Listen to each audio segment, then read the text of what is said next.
सोचल है ना रही तुम रुलाओगी, सोचल है ना रही तुम रुलाओगी। सच कहता हूँ तुम पछताओगी, सच कहता हूँ तुम पछताओगी। सोचल है ना रही तुम रुलाओगी, सोचल है ना रही तुम रुलाओगी। सच कहता हूँ तुम पछताओगी, सच कहता हूँ तुम पछताओगी।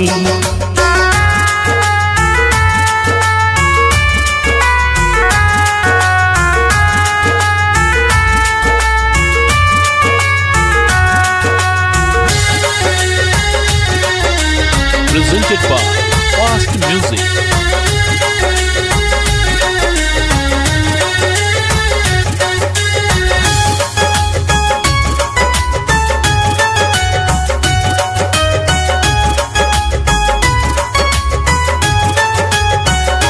जैसे पतझड़ झारे लोर ओ सही ढारे, काहे तोहरा ना तनिको बुझाला। प्यार तोहरे रहे जान तोहरे रही, इहे सोची के दिलवा दुखाला।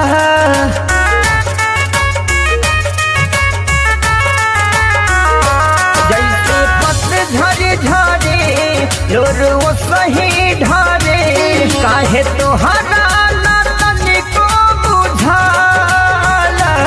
प्यार तोहरे रहे जान तोहरे रही, इहे सोची के दिलवा दुखाला।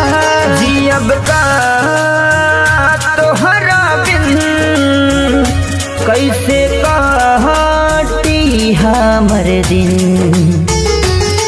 छोड़ कर जब तुम मुझको जाओगी, छोड़ कर जब तुम मुझको जाओगी।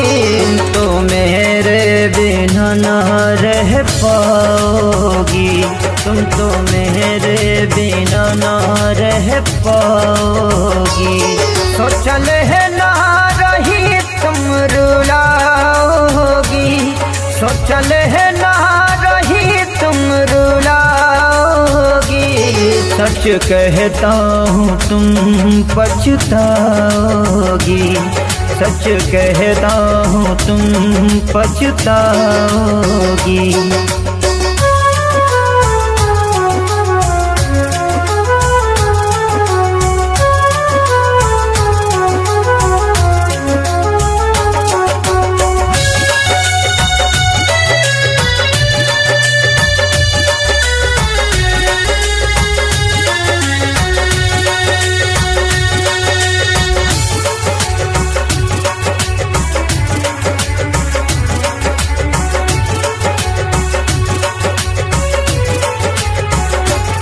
नहीं जियलो जाला नहीं मुवलो जाला, भैली रिश्त से कौन कसूर हो।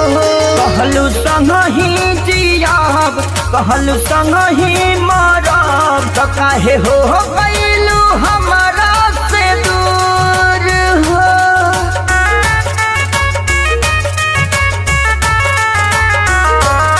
नहीं जियलो जाला नहीं मुवलो जाला, भइल अखिलेश से कौन कसूर हो। कहलू संग ही जियाब कहलू संग ही मरब, तो काहे हो गइलू हमारा से दूर हो। छोड़ के चल जाई लौट के नहीं काकू को कभी तुम भूलाओगी, नहीं काकू को कभी तुम भूलाओगी। तुम तो मेरे बिना न रह पाओगी, तुम तो मेरे बिना ना रह पाओगी। सोचल है ना रही तुम रुलाओगी, सोचल है ना रही तुम रुलाओगी। सच कहता हूँ तुम पछताओगी, सच कहता हूँ तुम पछताओगी, पछताओगी। माँ अम्बे रिकॉर्डिंग स्टूडियो